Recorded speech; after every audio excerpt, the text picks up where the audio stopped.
ونستعينه ونستغفره ونعوذ بالله من شرور أنفسنا ومن سيئات أعمالنا من يهده الله فلا مضل له ومن يضلل فلا هادي له وأشهد أن لا إله إلا الله وحده لا شريك له وأشهد أن محمدا عبده ورسوله أما بعد فإن خير الحديث كتاب الله وخير الهدي هدي محمد صلى الله عليه وسلم وشر الأمور محدثاتها وكل محدثة بدعة وكل بدعة ضلالة وكل ضلالة في النار.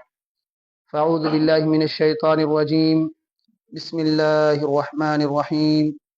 قاف والقرآن المجيد بل عجبوا أن جاءهم منذر منهم فقال الكافرون هذا شيء عجيب أإذا متنا وكنا ترابا ذلك رجع بعيد قد علمنا ما تنقص الأرض منهم وعندنا كتاب حفيظ بل كذبوا بالحق لما جاءهم فهم في أمر مريج أفلم ينظروا إلى السماء فوقهم كيف بنيناها وزيناها وما لها من فروج والأرض مددناها وألقينا فيها رواسي وأنبتنا فيها من كل زوج بهيج تبصرة وذكرى لكل عبد منيب ونزلنا من السماء ماء مباركا فأنبتنا به جنات وحب الحصيد والنخل باسقات لها طلع نضيد رزقا للعباد وأحيينا به بلدة ميتا كذلك الخروج كذبت قبلهم قوم نوح وأصحاب الرس وثمود وعاد وفرعون وإخوان لوط وأصحاب الأيكة وقوم تبع كل كذب الرسل فحق وعيد أفعينا بالخلق الأول بل هم في لبس من خلق جديد. وقال الله تبارك وتعالى في مقام آخر وما أصابكم من مصيبة إلا بما كسبت أيديكم ويعفو عن كثير. محترم حاضرین، تمام قسم کی تعریف، توصیف، بڑائی و بزرگی اس اللہ رب العالمین کے لیے لائق و زیبا ہے جس نے ہم سب کو اس روئے زمین کے اندر پیدا فرمایا اور ہماری روزی روٹی کا مکمل انتظام کیا. وہیں ہماری اخروی ہدایت کی خاطر بے شمار انبیاء علیہ السلام کو اس کائنات میں مبعوث فرمایا. ان تمام انبیاء علیہ السلام پر درود و سلام کے پھول نچھاور ہوں، بالخصوص ہمارے آخری نبی سرتاج رسول سید الکونین جناب محمد رسول اللہ صلی اللہ علیہ وسلم پر. حمد و صلات کے بعد آج کے اس خطبہ جمعہ میں جس عنوان سے متعلق کچھ باتیں عرض کرنا چاہتا ہوں وہ ہے فتنوں کے دور میں ہمارا کردار. ہم سب جانتے ہیں کہ جس دور اور زمانے سے ہم اور آپ گزر رہے ہیں، نت نئے فتنے ہر دن جنم لیتے رہتے ہیں. کوئی نہ کوئی فتنہ سر اٹھاتے رہتا ہے. کبھی شبہات کی فتنے ہیں، کہیں شہوات کے فتنے ہیں. تو یہ فتنے پروان چڑھتے رہتے ہیں اور ہم ان فتنوں کے زمانے سے گزر رہے ہیں. ایسے نازک حالات میں ایک بندہ مومن کو کیا کرنا چاہیے، کس طریقے سے ان فتنوں سے اپنے آپ کی حفاظت کرے، اپنے بال بچوں کی حفاظت کرے، ان فتنوں کا سامنا کس طریقے سے کرے، یہ ساری چیزیں ہمیں دیکھنے کی ہے اور سمجھنے کی ہے. اللہ کے نبی صلی اللہ علیہ وسلم نے ایک پیشن گوئی فرمائی تھی، یوشک الامم ان تداع علیکم، کہ ان قریب ایک زمانہ تم پر آئے گا کہ دنیا کی ساری طاقتیں تم پر ٹوٹ پڑیں گی. اسی طریقے سے جس طریقے سے بھوکے لوگ دسترخوان پر ٹوٹ پڑتے ہیں. اللہ کے نبی صلی اللہ علیہ وسلم سے پوچھتے ہیں یا رسول اللہ کیا ہماری تعداد اس وقت کم ہوگی؟ یہ جو حالت آپ بتا رہے ہیں کہ ساری دنیا کی طاقتیں، سارے فتنے اور سارے گمراہ لوگ ہر اعتبار سے ایک بندہ مومن پر ٹوٹ پڑیں گے، تو آخر وجہ کیا ہوگی؟ تعداد میں ہم کم ہوں گے؟ کہ نہیں، تمہاری تعداد اس وقت بہت زیادہ ہوگی لیکن تمہاری کوئی حیثیت لوگوں کے دلوں میں باقی نہیں. لوگوں کی نگاہوں میں تمہارا درجہ وہ نہیں رہے گا. تمہارے ایمان اور عمل ویسے نہیں ہوں گے کہ لوگوں کی دلوں میں تمہاری وہ قدر اور پہچان باقی رہے. تمہاری کوئی حیثیت نہیں رہے گی. تمہاری حیثیت ویسی ہوگی، غصہ ان کا غصہ اس سے.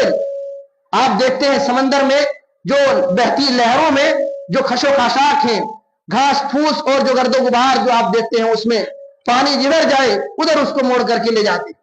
اسی طریقے سے تمہاری حیثیت ہوگی اس دنیا میں کہ تمہیں کوئی پوچھنے والا نہیں ہوگا، کوئی درجہ نہیں. اللہ کے نبی صلی اللہ علیہ وسلم فرماتے اس کی وجہ یہ ہے کہ تمہارے دلوں میں وہن کی بیماری ڈالی جائے. صحابہ کرام پوچھتے ہیں یا رسول اللہ وہن کیا ہے؟ آپ صلی اللہ علیہ وسلم جواب دیتے ہیں حب الدنیا و کراہیت الموت. سنن ابی داؤد کی حدیث ہے کہ دنیا کی محبت اور موت سے نفرت یہ وجہ ہوگی جس کی وجہ سے دنیا کی تمام طاقتیں تم پر ٹوٹ پڑیں گی.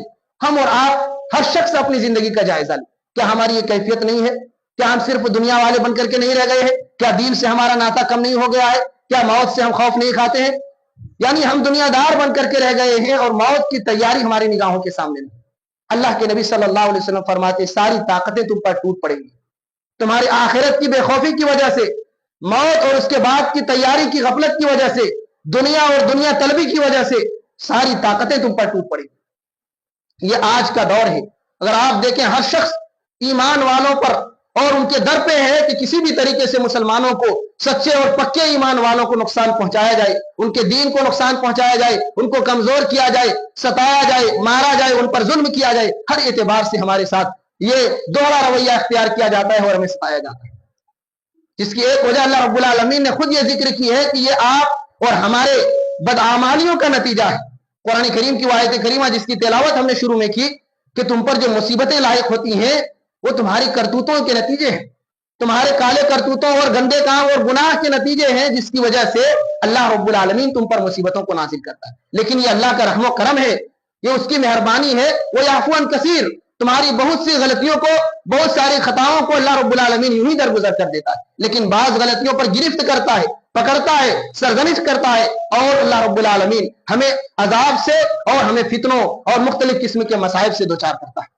تو میرے بھائیوں، یہ جو موجودہ دور ہے مختلف قسم کے فتنے ہیں، کہیں نہ کہیں ہماری بدعمالیاں شامل ہیں جو ان فتنوں کے اسباب میں سے ایک سبب ہے. لہذا ایسے دور میں چند ذمہ داریاں ایک مسلمان ہونے کے ناطے ہماری بنتی ہے کہ ہم کیا کریں. سب سے بڑی جو ذمہ داری ہے ایسے حالات میں، ایسے نازک دور میں، وہ ہے عقیدہ توحید پر قائم رہے، ایمان اور عقیدے کی حفاظت کرے. یہ سب سے بڑی دولت ہے کہ انسان کو اس دنیا میں اگر کچھ بھی نہیں ملا، صحیح عقیدے کی دولت مل گئی، ایمان کی دولت مل گئی، تو انسان کو سب سے بڑا خزانہ مل گیا. کیونکہ یہ دنیا گزر جائے گی، چاہے وہ مالدار ہو یا فقیر ہو، ہر ایک کی یہ دنیا اپنے محدود وقت میں ختم ہو جائے گی. لیکن جسے ایمان کی دولت مل گئی، صحیح عقیدے کی دولت مل گئی، اللہ اور اس کے رسول کی تعلیم پر عمل کرنے کی دولت اسے مل گئی، تو اس کی آخرت سنور گئی. اس کی آخرت سنور گئی جو ہمیشگی کی جگہ ہے، جو ہمیشہ کے لیے نجات کا ذریعہ ہے، کہ جس کی آخرت بن جائے وہ ہمیشگی کے سکون کو پا لیتا ہے. اس لیے عقیدے کی حفاظت کریں. جتنے فتنے آئیں گے آپ یقین مانیے سارے فتنوں سے آپ مقابلہ کر سکتے ہیں اگر آپ کے پاس صحیح ایمان ہے، صحیح عقیدہ ہے. کیونکہ جب آپ کے پاس صحیح عقیدہ ہوگا، سچا ایمان ہوگا، تو فوراً جو بھی حادثات آئیں گے، جتنے فتنے آئیں گے، آپ کے دل میں یہ تڑپ اور چاہت پیدا ہوگی کہ یہ اللہ کی طرف سے ہے، اسی ذات کی طرف سے ہے جس نے ہمیں پیدا کیا ہے، جس ایک رب کی ہم عبادت کرتے ہیں، جس کے سامنے سر بسجود ہوتے ہیں. پھر ساری مشکلوں سے آپ مقابلہ کر سکتے ہیں، ساری پریشانیوں کا سامنا آپ کر سکتے ہیں. آپ کا ایمان مضبوط ہوگا تو دنیا کے چیلنجز کا سامنا آپ آسانی کے ساتھ کر سکتے ہیں، دنیا کی تکلیفوں کو آسانی کے ساتھ برداشت کر سکتے ہیں. یہ ایمان اور عقیدے اگر آپ بیچ کھائے تو پوری دنیا بھی آپ کو مل جائے، پھر بھی وہ گھاٹے کا سودا ہے کہ آپ نے سب سے بڑی پونجی کو بیچ کر کے ایک معمولی چیز خریدی ہے جس کی کوئی حیثیت نہیں، کوئی حیثیت نہیں ہے. اس لیے جہاں کہیں بھی رہے، جس کے ساتھ بھی رہے، ایسے پرفتن دور میں خاص طور پر اپنے ایمان اور عقیدے کی حفاظت کریں. اس کا کبھی بھی سودا نہ کریں، اس کو داؤ پر لگنے نہ دیں کہ ایمان بک گیا، ایمان برباد ہو گیا، آپ کی یہ زندگی آپ کے جینے کے بعد بھی برباد ہو گئی، اصل زندگی آپ کی تباہ ہو. اور عقیدہ ہے، اعمال میں گڑبڑی ہے تو یقیناً وہ بھی قابل گرفت چیز ہے، لیکن اللہ رب العالمین آپ کی توحید کی برکت سے، آپ کے ایمان کی وجہ سے اللہ تعالیٰ آپ کو جنت دے دے گا، جنت دے دے گا. آپ کے گناہوں کو اللہ معاف کر سکتا ہے. لیکن اگر ایمان نہ ہو، صحیح عقیدہ نہ ہو، اگر شرک کی ملاوٹ ہو اور اللہ رب العالمین کے سلسلے میں خراب عقیدے لے کر کے اگر وہ مرتا ہو تو پھر اس کے نجات کی کوئی گارنٹی نہیں، کوئی گارنٹی نہیں ہے. اللہ تعالیٰ نے پیغمبروں کے سلسلے میں لمبے چوڑے اللہ تعالیٰ نے تذکرے کیے ہیں اور کئی پیغمبروں کا ذکر کیا ہے، اولو العزم پیغمبروں کا. اور آگے اللہ فرماتے ہیں وَلَوْ أَشْرَكُوا لَحَبِطَ عَنْهُمْ مَا كَانُوا يَعْمَلُونَ. اگر یہ ہمارے برگزیدہ بندے نیک اور میرے بھیجے ہوئے فرشتے یہ بندے بھی اگر شرک کریں تو ان کے سارے عمل برباد ہو جائیں. اللہ کے نبی صلی اللہ علیہ وسلم جو کائنات کے امام ہیں، ابتدائے دنیا سے لے کر انتہائی دنیا تک سب سے بہتر انسان ہے،